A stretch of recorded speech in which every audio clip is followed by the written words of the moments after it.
Assalamualaikum warahmatullahi wabarakatuh.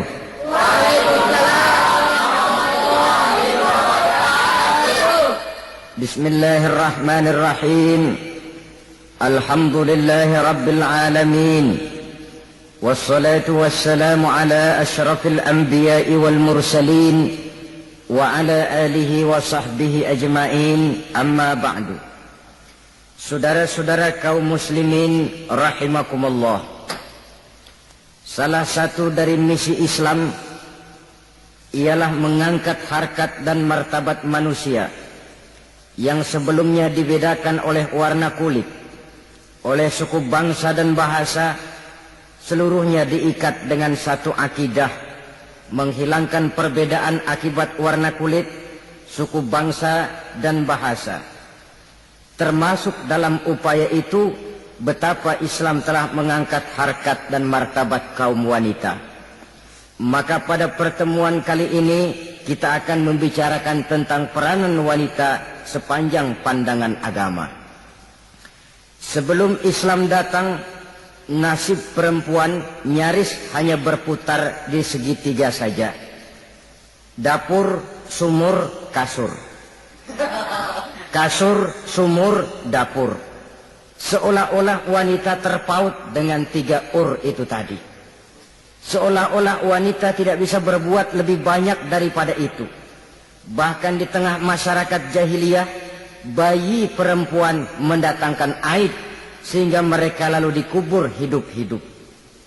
Maka datang Islam dengan tegas mencanangkan satu revolusi yang mengangkat harkat dan martabat kaum wanita. Nabi bersabda, "An-nisa'u imadul bilad. Iza saluhat saluhal bilad, wa iza fasadat fasadal bilad."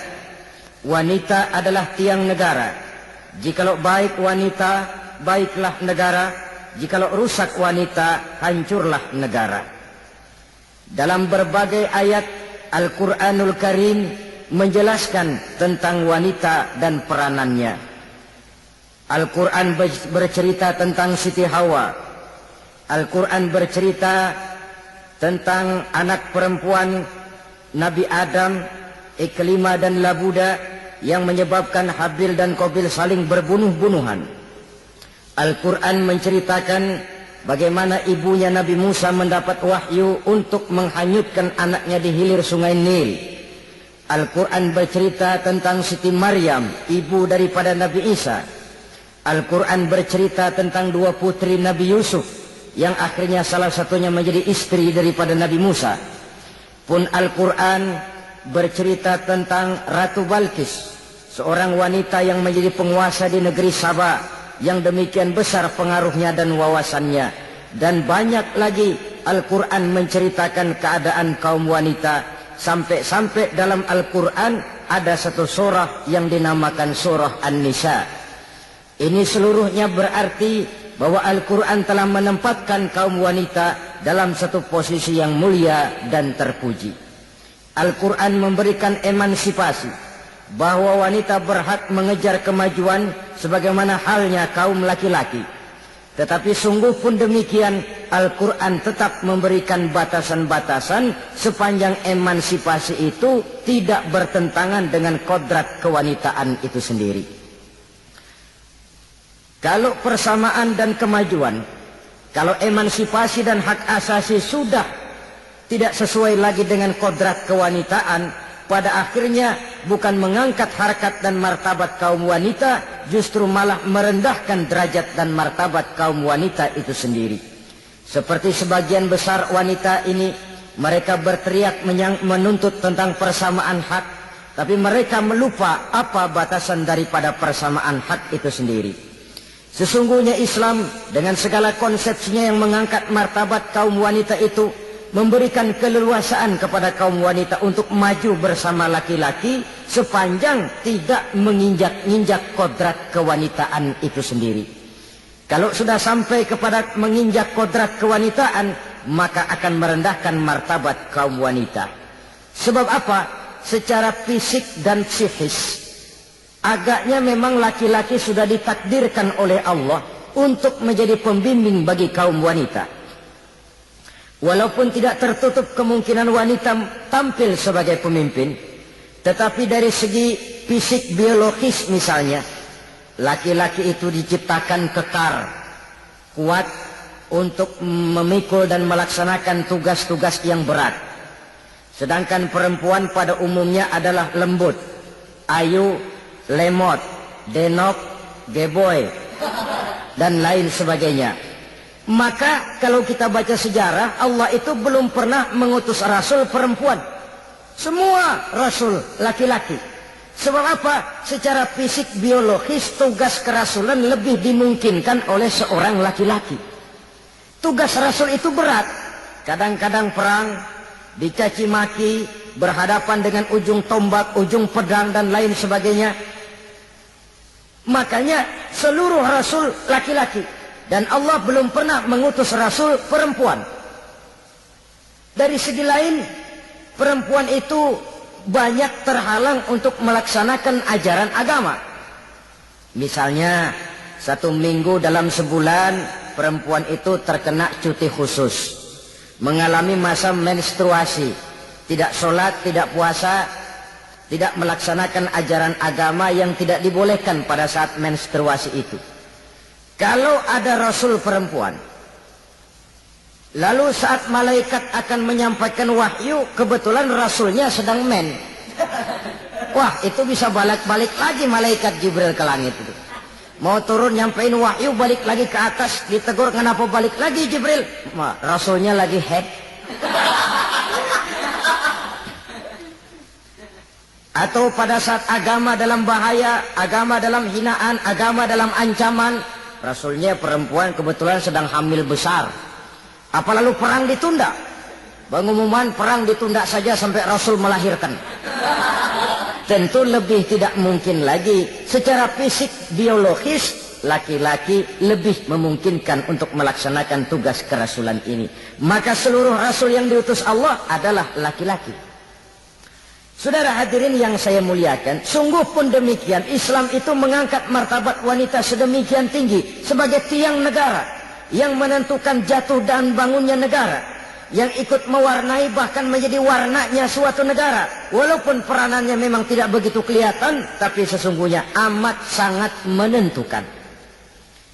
Oleh karenanya, secara umum, emansipasi yang digariskan oleh Islam, emansipasi yang tidak bertentangan dengan kodrat kewanitaan di berbagai aspek kehidupan. Kalau sekarang emansipasi ini kelihatannya sudah salah pasang, salah kaprah. Bahkan belum lama kita menyaksikan bagaimana ada binaragawati. Di zaman sekarang perempuan sudah mulai angkat besi. Saya mulai mikir kalau perempuan sudah pada angkat besi, ini sudah tanda suaminya udah dekat dibanting-bantingin ini. Tahun-tahun mendatang mungkin akan menyusul perempuan mulai narik beca. Nampaknya kan sudah tidak lagi mengindahkan kodratnya sebagai wanita. Ada olahraga yang hanya pantas dikerjakan oleh laki-laki, ada yang memang hanya untuk perempuan, ada yang bisa untuk laki dan untuk perempuan. Emansipasi menyesuaikan yang akan kita kerjakan dengan kodrat kewanitaan. Oleh karena itu pada kesempatan ini kita akan mencoba melihat peranan wanita dari berbagai dimensinya. Yang pertama, peranan wanita sebagai istri. Adalah Rasul memilih istri pertamanya Sayyidatuna Khadijah radhiyallahu anha. Kalau pilihan utama beliau pertama kali nikah dengan Siti Khadijah, jelas itu pilihannya bukan karena kecantikan. Kenapa? Beliau nikahi Siti Khadijah dalam usia 40 tahun Khadijah dan 25 tahun Rasul. Statusnya janda pula. Kalau beliau seorang pemburu kembang, pemburu bunga, kenapa mesti nikah dengan janda berumur 40 tahun? Sedangkan beliau waktu itu masih berumur 25 tahun. Apa sasaran utamanya? Bisa kita lihat nanti. Setelah beliau diangkat menjadi Rasul, ternyata Khadijah lebih daripada seorang istri, beliau masuk ke dalam staf Nabi. Orang lain beliau belum beriman, beliau malah beriman lebih dahulu sebagai perempuan pertama yang masuk Islam. Orang lain memusuhi Nabi, beliau malah mengorbankan hartanya untuk membantu perjuangan Nabi. Istri setia semacam ini, dengan peranannya sebagai istri yang sedemikian rupa, memberikan andil yang sangat besar bagi kesuksesan dan keberhasilan seorang suami. Yakinlah saudara, tidak ada seorang suami bisa meraih sukses yang besar. Jadi apapun dia, profesi apapun yang dipegangnya, apa dokter, apa insinyur, apa pejabat pemerintah, apa politikus, apa ekonom, apa budayawan, apa kiai, apa mubalik, tidak ada yang bisa meraih sukses yang besar tanpa peran serta istrinya, walaupun tidak begitu kelihatan dan nampak oleh pandangan mata yang zahir. Sebaliknya, seorang istri bisa mempengaruhi suaminya. Seorang suami yang jujur, polos, lugu, sederhana, bisa jadi koruptor ulung kalau didorong-dorong oleh istrinya. Seorang istri Pak Lurah memang tidak ikut mengatur kelurahan, tapi dia bisa mewarnai suaminya. Seorang istri gubernur memang tidak ikut mengatur provinsi, tapi dia bisa mewarnai suaminya. Sepanjang warnanya positif, tentu sangat baik dan sangat diharapkan.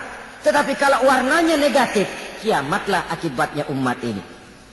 Oleh sebab itu, peran pertama dari kaum wanita sesungguhnya adalah sebagai istri yang mendampingi suami untuk mengolah dan melaksanakan tugas-tugas besar. Dari seorang yang paling kecil sampai kepada seorang yang punya jabatan paling tinggi sekalipun, pengaruh dan peranan istri memang sangat menentukan. Saudara hadirin kaum muslimin rahimakumullah. Itulah sebabnya Nabi menikah dengan Siti Khadijah. Dan lebih dari itu, sebelum menikah dengan Nabi, Siti Khadijah itu sudah terkenal sebagai pengusaha wanita, business girl kalau bahasa sekarang ini. Bahkan jaringan-jaringan bisnisnya tidak hanya Mekah saja, tidak hanya antar kota, bahkan sudah antar negara, dari Mekah ke Syam, dari Mekah ke Madinah dan lain sebagainya, yang bahkan kita tahu Rasul pada mulanya pun ikut membantu perdagangannya Siti Khadijah radhiyallahu anha ini. Jadi kalau bercermin dari karier Siti Khadijah, boleh saja wanita bergerak di bidang bisnis, asal memang profesi, bukan karena dengan senjata dan modal kecantikan lalu membujuk dan meraih orang sampai telap sehingga bisnisnya berjalan lancar dengan jalan menjual kecantikannya. Tidak. Bergerak di bidang bisnis yang memang profesinya di situ. Tidak ada salahnya. Bisa saja perempuan menjadi bisnis girl seperti yang dicontohkan oleh Siti Khadijah radhiyallahu anha ini. Sebab itu, kontes-kontesan yang hanya bertitik kepada rupa yang ayu saja, rupa yang cantik saja, sesungguhnya bukan hanya tidak bermanfaat, tapi saya pikir juga sangat tidak mendidik. Yang mengajar anak-anak remaja putri kita untuk berlomba-lomba hidup dalam kepalsuan. Alis mata palsu, hidung pesek dimancungin palsu, operasi plastik. Alis matanya dikerik bikin yang palsu, tai lalat lagi bikin yang palsu, gincu bibir dimerahin palsu. Seluruhnya hidup dalam kepalsuan. Akan lebih baik kalau kita ini misalnya mengadakan kontes yang menitik beratkan kepada ketinggian IQ, kecerdasan, kemampuan, skill, keahlian dan kemampuan. Tidak hanya dititik beratkan kepada rupa yang ayu dan cantik semata-mata. Sebab di samping manfaatnya diragukan, juga sangat tidak mendidik buat generasi yang akan datang. Terutama ibu-ibu, peran utama wanita sesungguhnya adalah sebagai istri mendampingi suami dalam melaksanakan tugas-tugas besar. Satu hari, serombongan ibu-ibu pernah datang menghadap Rasul mengajukan satu resolusi. Protes kalau bahasa kita sekarang. Ya Rasul, ada apa bu? Kalau laki-laki sih enak. Enak bagaimana? Iya, kalau orang laki-laki sholat, perempuan sholat. Laki-laki puasa, perempuan puasa. Laki-laki pergi haji, perempuan pergi haji. Laki-laki menuntut ilmu, perempuan bisa menuntut ilmu. Tapi kalau laki-laki pergi jihad, perang membela agama, kami perempuan tidak bisa ikut jihad perang di medan pertempuran. Padahal pahala jihad sangat besar dan kami ingin mendapat pahala jihad. Tidak adil kalau begini ya Rasul, izinkan kami pergi jihad. Ini perempuan di zaman Rasul. Kalau ada kebaikan tidak bisa ikut, rasanya rugi bukan main, lalu protes. Apa jawab Rasul? Beliau senyum. Ibu-ibu jangan khawatir. Walaupun ibu-ibu tidak maju ke medan perang, ada ibadah yang pahalanya sama dengan pahala jihad itu. Apa ya Rasul? Beliau menjawab, jihadukunna fi baitikunna. Jihadnya ibu-ibu, jihadnya kaum wanita adalah di rumah tangganya sebagai istri. Memasak makanan suaminya, mencuci pakaian istrinya, mengasuh, merawat dan membesarkan anak-anaknya, itu seluruhnya bagian daripada ibadah yang pahalanya tidak kurang dengan pahala jihad. Kenapa? Al-Quran itu memberikan sesuatu sesuai dengan kedudukannya. Kalau perempuan pergi perang jihad membela agama, musuhnya laki semua, kayak apa perangnya? Itu musuhnya bisa nggak mau pakai pedang, perangnya udah gulat aja udah.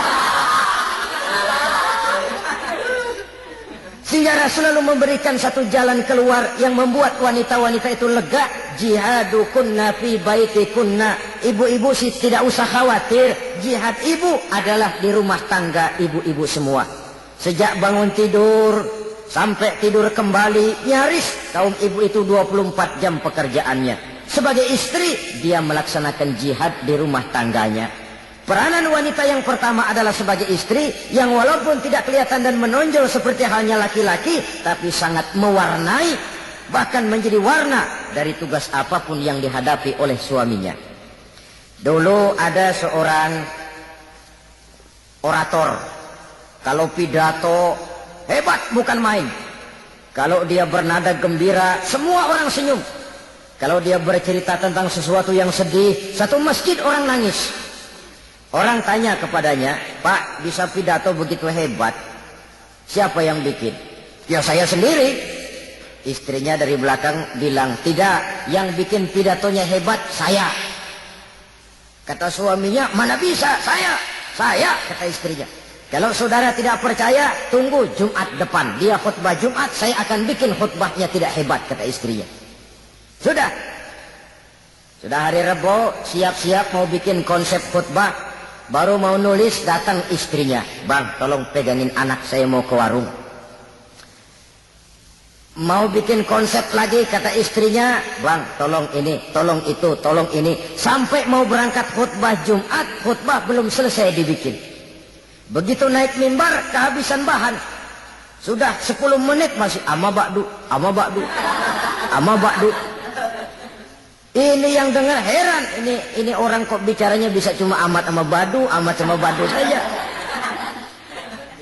Di situ kelihatan saudara-saudara betapa peran serta istri yang walaupun tidak kelihatan oleh pandangan mata yang zahir, tapi teramat sangat menentukan. Sekali lagi, tidak ada seorang suami bisa sukses jadi apapun dia tanpa peran serta istrinya di rumah. Tidak ada kemajuan yang bisa diperoleh kalau tidak karena peran serta istrinya di rumah. Tidak ada kesuksesan yang bisa diraih tanpa keikutsertaan daripada istrinya di rumah. Walaupun suaminya yang dikenal orang, suaminya yang dipuji orang, suaminya yang disanjung orang, bagian besar tetaplah saham dan andil daripada istrinya yang di rumah itu. Ini makna an-nisa imadul bilad. Wanita adalah tiang negara. Jikalau baik wanita, baik negara. Jikalau rusak wanita, hancur negara. Karena wanita, negeri Sabah menjadi terkenal, tentram, aman, wawasan politiknya luas. Seorang semacam Cleopatra bisa menaklukkan Julius Caesar. Dan begitu selanjutnya. Banyak cerita-cerita betapa wanita yang berperan di belakang layar ini bahkan bisa menggoyangkan negara. Bahkan yang paling dekat saja contoh dengan kita, Senator Gary Hart. Saudara masih dengar tentu itu. Betapa harus terpaksa mengundurkan diri dari pencalonan presiden Amerika karena kasusnya dengan Donna Rice itu, dengan hostess itu. Betapa di sini seorang perempuan atau seorang wanita sanggup membongkar seseorang yang punya masa depan ceria untuk menuju kursi kepresidenan dari suatu negara adidaya seperti Amerika, bisa gagal berantakan karena skandalnya itu. Apa penyebabnya? Wanita. Tapi wanita juga bisa menyebabkan menjadi cambuk majunya laki-laki. Wanita juga bisa menghancurkan dan mengubur laki-laki. Saudara hadirin yang saya muliakan, ia memang kelihatannya makhluk yang lemah, tapi di balik kelemahannya itu sesungguhnya dia bisa menelan laki-laki yang bagaimanapun besarnya. Saudara-saudara kaum muslimin rahimakumullah, terutama ibu-ibu yang saya hormati, jadi peranan yang pertama wanita sebagai seorang istri.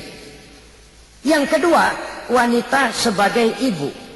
Ini juga sangat besar pengaruhnya dalam membentuk generasi masa yang akan datang.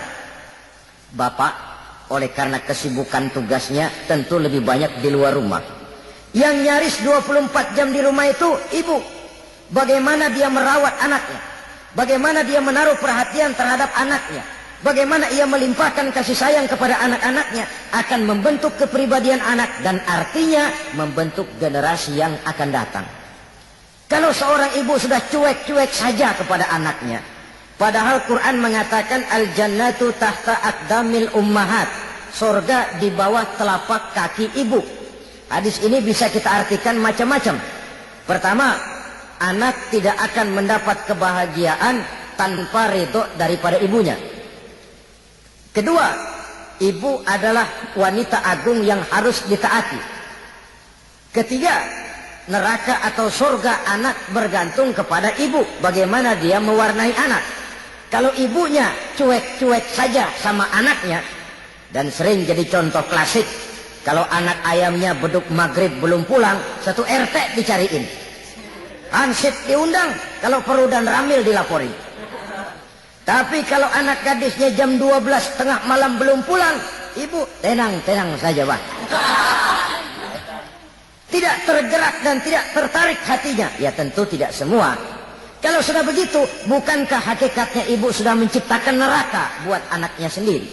Khalil Gibran dalam satu tamsil yang indah pernah mengatakan, kalau kita diberikan sebutir mutiara, sebutir intan, dan intan itu sebutirnya sebesar telur ayam, benda yang sangat langka dan berharga, tentu kita sayang intan atau mutiara itu.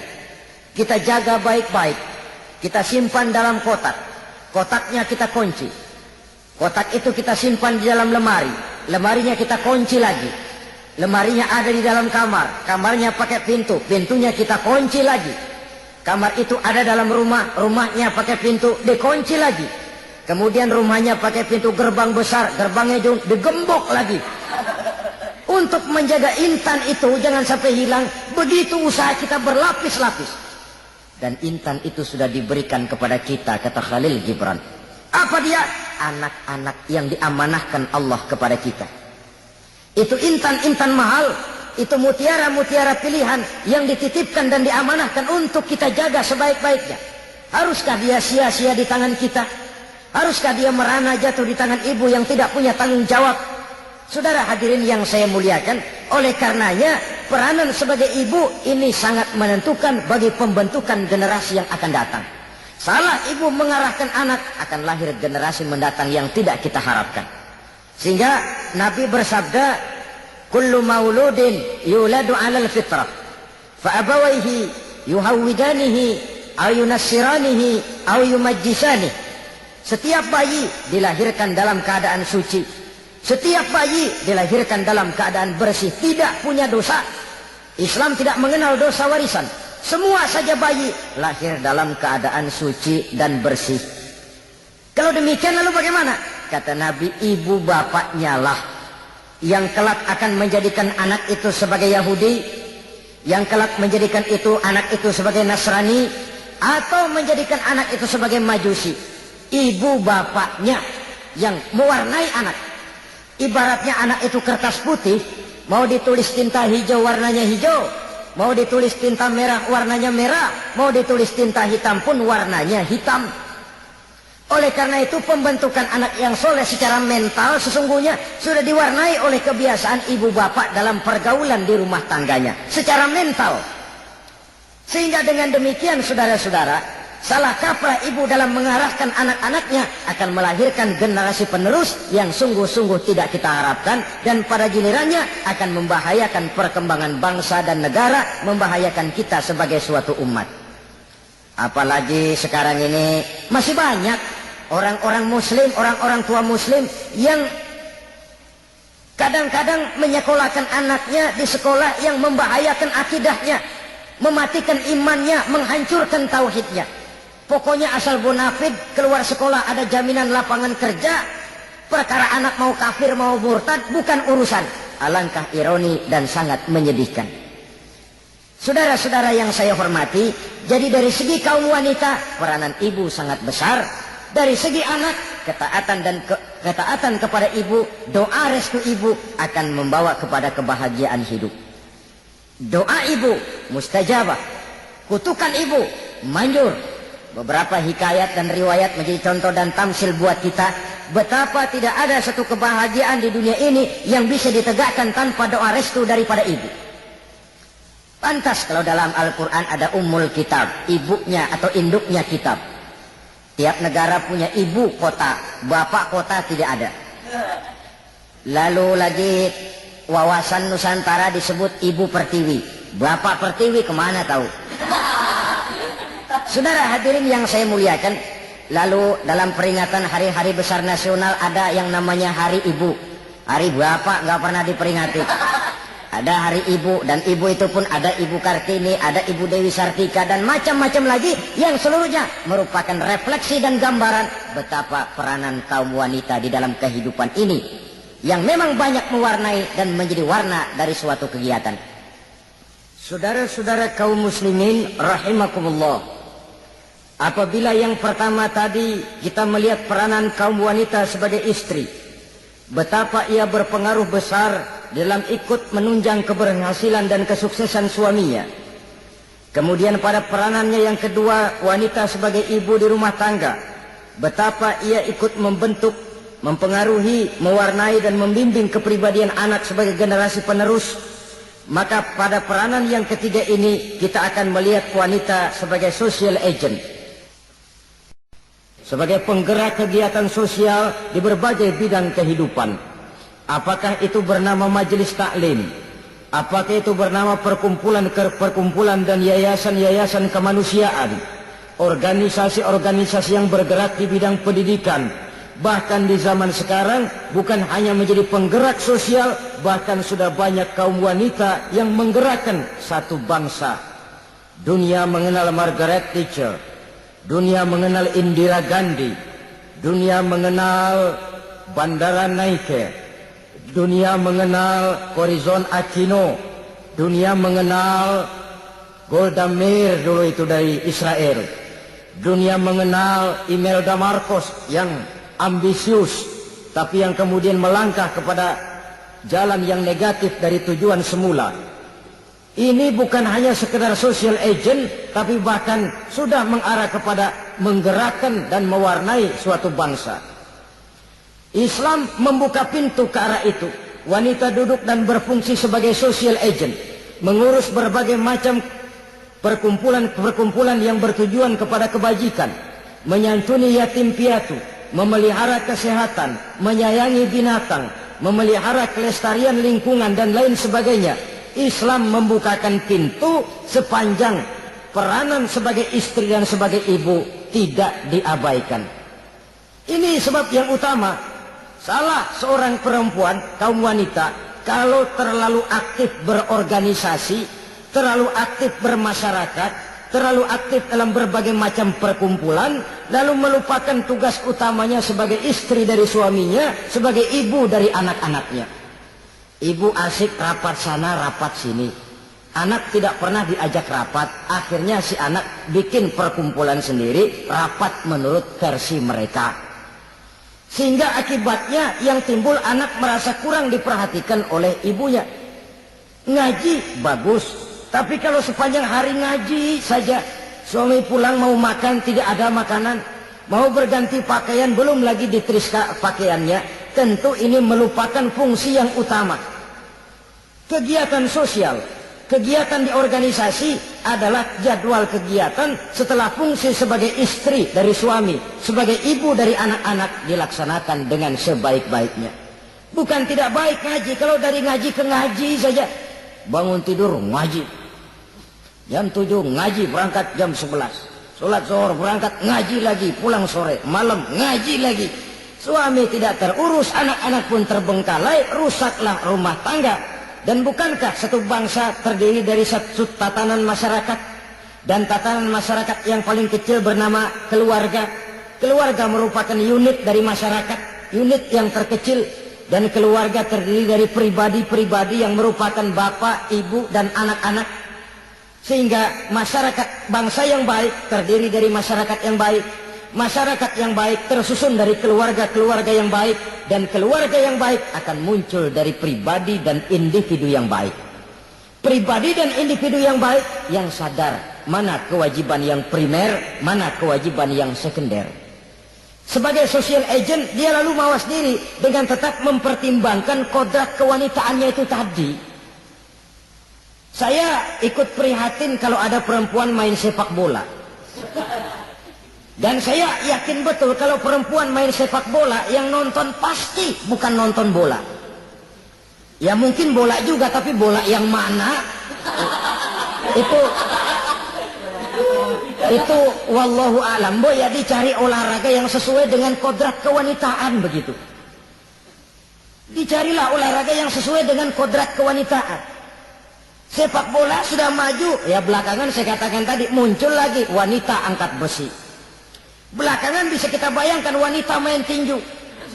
Babak belur sudah kalau sudah begitu. Kemajuan dengan melupakan kodrat kewanitaan akan menyengsarakan kaum wanita itu sendiri. Silahkan maju menjadi social agent, menjadi penggerak di masyarakat. Para istri Rasul bisa kita jadikan satu figur. Siti Khadijah, figur sebagai istri pendamping yang setia. Dikala suaminya bingung, ia tampil memberikan pandangan. Dikala suaminya bingung, ia memberikan tanggapan. Dikala suaminya dimusuhi orang, ia menampakkan kesetiaannya. Kau tidak sendiri bang, aku di sisimu. Dikala jiwanya gelisah ketika pertama kali menerima wahyu berhadapan dengan malaikat Jibril, Khadijah yang menghibur. Kalla ma yukhzikallahu abada. Tidak apa-apa bang, Allah tidak akan menyusahkan kau untuk selamanya. Tenang sajalah, tenang. Abang orang baik-baik, Allah tidak akan menyengsarakan abang. Peran sebagai istri. Dan Rasul mantap. Sehingga bertahun setelah Khadijah wafat selalu terkenang dan dikenang oleh Rasul. Pernah satu saat beliau itu seperti orang melamun. Aisyah tanya, kok seperti ngelamun bang? Iya, kata Rasul, saya seperti mendengar suara terompahnya Khadijah di surga. Padahal Khadijah sudah lama wafat. Aisyah mendengar itu rada sedikit manyun. Kata Aisyah, bang cukup sekali ini saja, jangan sebut-sebut lagi nama itu ya. Cemburu rupanya. Ya soal cemburu sih nggak bini Nabi, nggak bini kita, namanya cemburu. Perempuan mesti ada. Apa jawab Rasul? Ya Humairah, Aisyah, haruskah saya melupakan seseorang yang dikala orang lain memusuhi saya, dia mati-matian membela saya. Dikala orang lain dikorbankan hartanya untuk membantu perjuangan saya, mestikah saya melupakan orang yang begitu baik? Tidak Aisyah. Sepanjang napas masih ada, sepanjang itu saya tidak akan bisa melupakan Khadijah sayang. Peran sebagai istri Khadijah ini, peran sebagai istri. Suaminya bingung, istrinya memberikan hiburan. Kadang kan tidak, suami bingung, istri bingungan lagi. Ya sudah, mari ramai-ramai kita bingung sudah. Bukan mencari jalan keluar, yang sudah bingung malah ditambahin bingung lagi. Saudara hadirin yang saya hormati, lalu figur Siti Aisyah, muda, cantik, kreatif, cerdas. Kalau bahasa sekarang barangkali wanita karier ini. Ini figur-figur. Jadi punya keistimewaan masing-masing, sehingga ada pilihan. Ya tentu orang mencari istri itu kan karena ada dasar pilihan. Mungkin rupanya kurang menarik tapi akhlaknya bagus. Mungkin akhlaknya sedang-sedang saja tapi potongannya cakep, masih ada pilihan. Sudah potongan jelek, akhlak bejat. Emangnya lu milih merem tempo hari ya?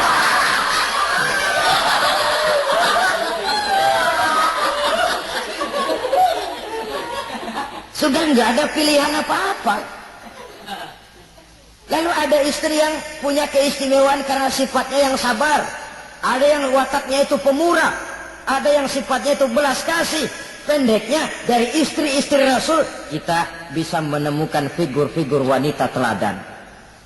Sehingga keliru kalau kaum orientalis barat mengatakan Rasulullah itu katanya sesungguhnya adalah seorang seks mania. Istrinya banyak. Oh, ini memang bajingan ini orientalis ini. Kalau Rasulullah itu seorang seks mania, tentu yang dinikahinya itu pertama jelas gadis semua, yang kedua tentu cantik-cantik semua.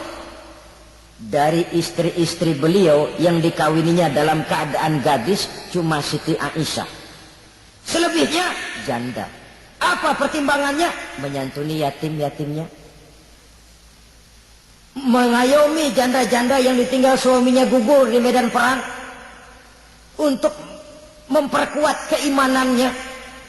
Itu pilihan utama Rasul. Kita sekarang ini ya ngakunya sih ikut sunnah Rasul, cuma sunnahnya urusan kawin melulu. Ada duit sedikit, kawin maning, kawin maning. Ditanya orang kenapa kawin melulu, sih mas sunnah Rasul. Bukan main. Kalau sudah urusan kawin pahlawan betul sunnah Rasul. Padahal kawin lagi dalam Islam itu sungguh pun boleh, tapi tidak diperintah. Tidak diperintah, memang cuma boleh. Itu kalau dalam pesawat itu cuma semacam emergency exit lah ya. Yang tidak boleh sembarang waktu bisa dibuka. Kalau memang sanggup berlaku adil, tafadhol. Kalau tidak, satu juga nggak habis. Lagian saya kira perempuan itu kan cuma perbedaan rupa saja, perbedaan selera saja. Seperti singkong dengan sate, bedanya kan cuma di tenggorokan. Kalau sudah masuk ke perut, kenyangnya kan sama. Perempuan cuma berbeda dalam selera, rasanya barangkali ya,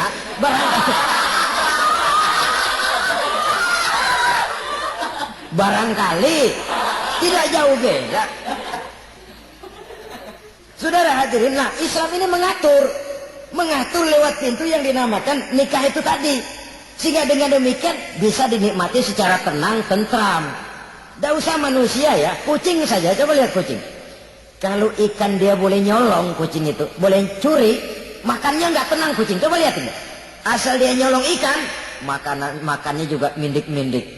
Matanya nengok kiri, nengok kanan. Ada sedikit gerusak, kabur. Secara nalurinya kucing tahu kalau ini ikan curian, makannya nggak tenang dia. Tapi kalau ikan kita kasih, kucing anteng, geledek juga nyamber, manteng aja dia. Nalurinya mengatakan ini ikan dikasih sama yang punya, tenang dia. Saudara hadirin yang saya hormati, orang juga gitu. Kalau hubungan suami istrinya sudah sah, diikat dengan akad nikah, tenang, anteng, nggak gerasak gerusuk, nggak kayak diuber-uber maling, anteng aja. Dia yang ngintip juga buat cuek aja udah. Biarin aja dia ngintip, capek sendirilah. Tapi kalau nyuri-nyuri, coba lihat dah. Mana di kebun. Banyak nyamuk. Ansip mukul tiang listrik, dia yang bingung. Islam ini sesungguhnya memudahkan jalan, saudara-saudara. Jadi sebagai social agent, wanita bisa berperan untuk itu. Apalagi untuk hal-hal yang menyangkut wawasan kemanusiaan, di mana kaum wanita karena emosinya lebih tinggi daripada kaum wanita laki-laki, dia sangat peka terhadap masalah-masalah yang menyangkut kemanusiaan. Hatinya mudah tergugah, perasaannya cepat terenyuh. Dengan penderitaan dia cepat tergugah. Dia bisa menjadi social agent tanpa harus melupakan fungsi utama sebagai istri dan sebagai ibu dari anak-anaknya, sebagai istri dari suaminya. Saudara hadirin yang saya muliakan, dahulu Al-Quran pernah menceritakan betapa istri-istri pembesar di istana mewah di zaman Nabi Yusuf. Kalau istilah sekarang nyonya-nyonya jet set, nyonya-nyonya fit.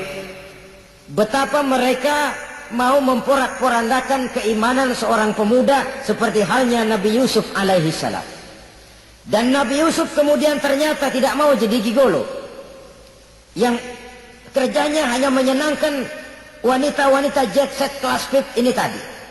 Sesungguhnya ini cuma satu simbol yang kejadiannya bisa saja terjadi pada zaman modern dalam versi dan kondisi yang berbeda. Namun bagaimanapun juga wanita dengan peranannya sebagai social agent, sebagai penggerak masyarakat, sangat besar pengaruhnya dalam ikut mewarnai perkembangan suatu negara.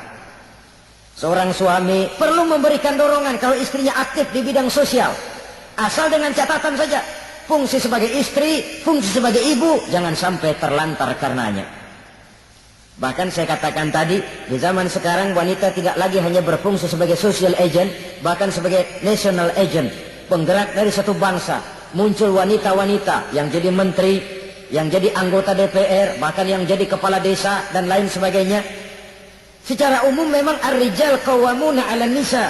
Laki-laki adalah pembimbing bagi kaum wanita karena kelebihan fisik biologis, kelebihan kemampuan intelektual dan lain sebagainya. Namun wanita pun boleh saja menjadi social agent sepanjang catatan yang saya sampaikan tadi.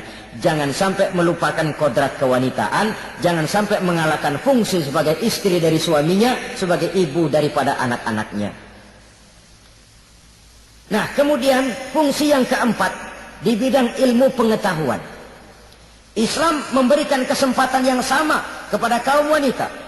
Thalabul ilmi fardhatun ala kulli muslimin wa muslimatin. Menuntut ilmu itu wajib hukumnya bagi orang Islam baik laki-laki maupun perempuan. Sampai dibentuk kalimat pengecua khusus ini.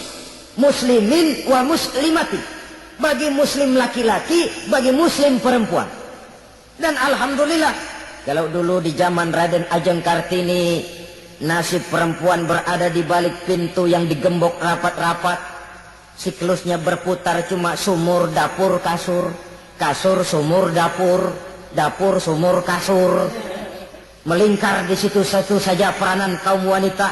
Memberontak jiwa Raden Ajeng Kartini. Menuntut persamaan bahwa wanita berhak maju sama dengan laki-laki. Entah Islam. Sejak 14 abad yang lalu sudah mencanangkan ini, menuntut ilmu wajib bagi laki-laki dan perempuan beragama Islam. Orang Islam baik dia laki-laki, baik dia perempuan, wajib menuntut ilmu. Ilmu dalam artian umum, tidak hanya sekedar fikih tauhidnya, ya di bidang kedokteran, di bidang teknik, di bidang hukum dan lain sebagainya. Ini yang perlu dibanggakan. Kalau perlu ini yang perlu diadakan kontes IQ.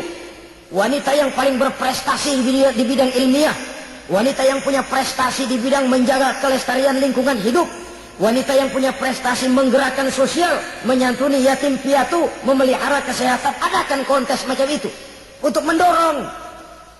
Ini enggak, kalau kontes yang diukur betis, bibir, pinggul, payudara, lubang hidung, ukur sekalian kita. Apa manfaatnya dan apa unsur pendidikan yang ada di dalamnya?